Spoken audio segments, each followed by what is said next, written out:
VA loan assumptions, the good, the bad, and the logistics behind transferring a VA loan. My name's Evan Kaufman, your VA loan lender. Today we're going to get into discussing VA loan assumptions. There's 5 major objectives. Number 1, we're going to go over what is an assumable loan. Number 2, who qualifies for assumable loans. Third, what is the process for a VA loan assumption?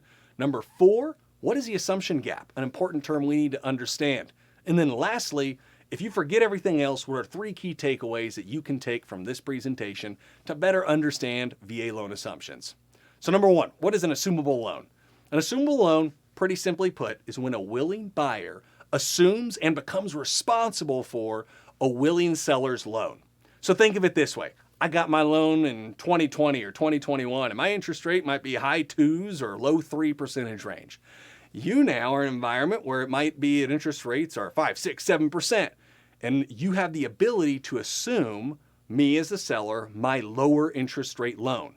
So the basics of it are, me, if I have the ability to do an assumable loan as a seller, I can let you, a buyer, assume my lower interest rate loan. In an environment when rates are increasing, it can be extremely valuable. So just think of it as you taking over the loan of a seller who might have a lower interest rate. Now, exactly who qualifies for these types of loans? They're pretty rare, but in general, government loans have the ability to do assumable loans. That's VA loans, USDA loans, and FHA loans. That's typically what we see today. Now, from a buyer's perspective, there's something to keep in mind. In general, you have to qualify still for that loan. So if you have an assumable loan and you're wanting someone to assume it, you can't just give it to your good friend or cousin that has no job and can't qualify for a mortgage in the first place. It doesn't work that way.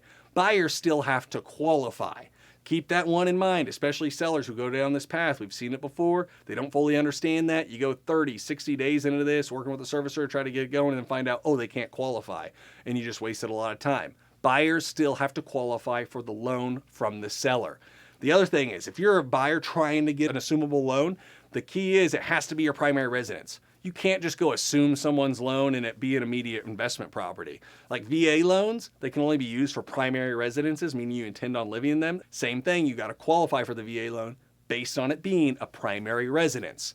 Now, all assumable loans can be assumed by veterans or non-veterans. So USDA loans, anyone could essentially assume that as long as they qualify. Same thing with the FHA loan.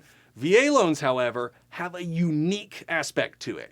And that's if you, as the owner of that home, are giving up the assumable loan, if you want to make sure you get your full VA entitlement restored, meaning that you get all your VA entitlement back so you can go keep using the VA loan with its full ability to use, you have to make sure it's another veteran assuming your loan, and you do what's called a substitution of entitlement.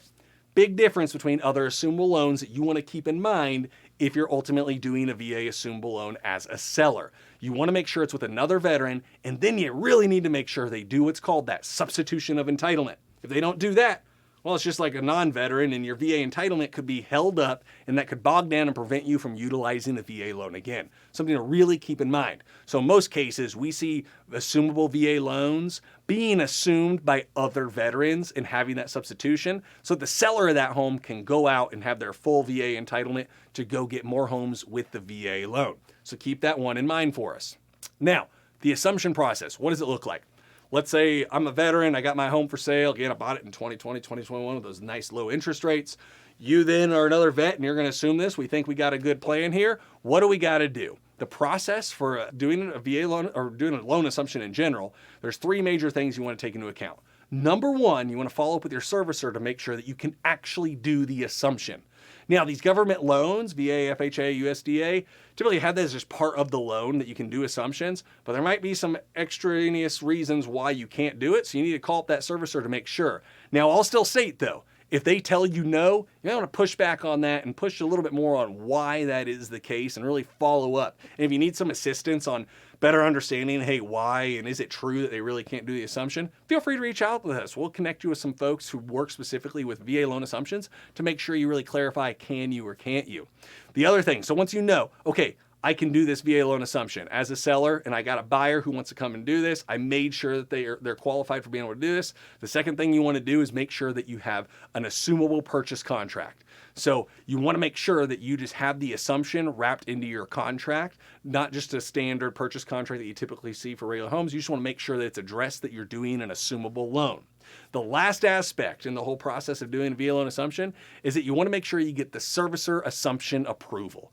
Now, again, as we hinted out just a little bit ago, this is after the buyer has got approved with the servicer to make sure they can assume your loan. So they got to go through underwriting and all that good stuff to make sure that they can assume your VA loan. So once you get those 3 steps in order, you typically are going to have the ability to close on that assumption. Here's the deal. It typically takes anywhere from 90 to 120 days or longer to have VA loan assumption done, especially in this environment when assumptions were very rare just a few years ago and servicers weren't very used to it. Now servicers are getting hit with quite a few of these requests. It's not massive numbers, but enough to where they go from 0 to a few is a big jump. So be ready for timing delays. Ideally, it would take no more than 30, 60 days. That's what we'd love to say. And hopefully that picks up and you're watching this video years from now and they're super fast. That'd be awesome. Reality is right now, expect long delays. We had a client that had just done that for their assumption, and ultimately it took them about 6 months to get it done. We've seen some done faster than that, but just be ready for it to take some time. Now, one big aspect we want to talk about with assumptions is what's called the assumption gap. Because right now it sounds too good to be true. Oh my goodness, I can go assume Johnny's VA loan and it's at like a 3% interest rate, and right now rates are at 7% or 5% or whatever else it is. That's massive savings. And that is true. We want to make sure that there are some awesome, wonderful blessings coming from being able to do VA loan assumptions. But there's 2 big things that typically tend to be showstoppers. We hinted a little bit on the timing there, that it can take a lot of time, but the other one is understanding the assumption gap. So the assumption gap is very simple. You take the sales price and you deduct the mortgage balance that you're going to be assuming, and that is your assumption gap. And the buyer has to bring that to closing. So let's use an example. Seller's listing a home for, say, $500,000. Their loan balance is $400,000. You can assume that $400,000 VA loan at that nice 3.5 whatever percent interest rate it is, or just lower than what it is, right? It could be a 4%, 5% interest rate. If rates are higher, you want to assume it. Point is, you can assume that $400,000 part and take that payment on, but that remaining $100,000, remember it was for sale for $500,000, you have to bring that to closing. If you're smart and already kind of thinking ahead, like me, I might be like, okay, cool. Hey, Evan, is it possible to take that and all of a sudden still do 0% down VA loan and add that into the loan somehow? Typically, no, that's not going to be something that can be done. Think of it this way. You have to take out a second mortgage technically, because that loan that you're assuming is your first mortgage. Extending that loan balance, lenders aren't going to all of a sudden say, oh, hey, we'll give you another $100,000 at that super low interest rate. Doesn't happen.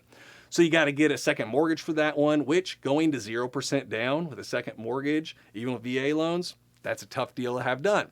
What we see some folks do is they might take out a different loan somewhere else, but be ready, that could impact your potential ability to qualify for that loan. Or let's say they'll sell something. They might take out different funds from savings, retirement stuff to make sure they can make up that assumption gap difference. So it's possible to do that. Just know that there's just more consequences to doing it. It's not always that easy. So that assumption gap ends up being often a showstopper for folks, especially if the home was bought years ago and all of a sudden it's appreciated 20, 30, 40%. Because now that could literally be hundreds of thousands of dollars being needed to be brought to the closing table. And sometimes that's just a tall order. However, I'll say silver lining. If you got the money, wonderful for that. But then also on top of that, let's say they just bought the home a year or two ago and those rates were 1% better or whatnot. That actually might be assumable and there might not be much brought to the table. And you even sometimes got to watch out where the loan balance could be higher than the sales price, and you got to be aware if it's potentially underwater. Those are scenarios you don't want to be in. So just be aware, assumption gap is the sales price minus the loan balance. You need to be prepared to bring that to closing in some way, shape, or form, and know that if you're going to take out loans on that, that could potentially jeopardize your qualifications for that mortgage of assuming the loan. So that's assumption gap. Keep it in mind. Big thing to remember. Now, we're going to go into 3 key takeaways. If you forget everything else, just at least remember this. You got the basics of the math for the assumption gap, but there's 3 major key takeaways to think about. And that is number 1, you want to find out and make sure that the seller's servicer can do a VA loan assumption in the first place. Just remember that. Hey, we got to go there first to make sure we can get this done. Call the servicer. It's typically not their original lender that they're working with. It's who they mail their checks to. You want to make sure they're going to be able to work with this and get a general idea on that timeline. Number 2, you want to make sure that that buyer qualifies for a VA loan, because they're going to have to qualify to make sure they can take over your payment.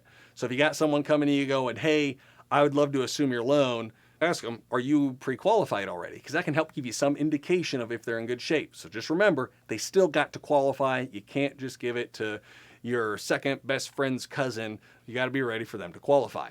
Then lastly, give yourself time. Point number 3, the big one, give yourself time and grace in doing this process. It takes time to get it done, especially right now, as this is all very new for servicers to work with that we haven't seen in years. So just know that it could take a lot of time to get it done. And that means you want to make sure that you have this in your contract so that for buyers, you give yourself plenty of time. And for sellers, you protect yourself from them taking too much time. So keep those considerations in mind as you're going through this VA assumption process. Now, how can we help you ultimately? Really, that pre-qualification part is where we've come in and helped folks before. And let's say you're a seller and you're wanting to list your home and offer that VA assumption. Now, while the servicer is the one that's going to have to qualify that person and do their underwriting for them, sometimes that can take a lot of time.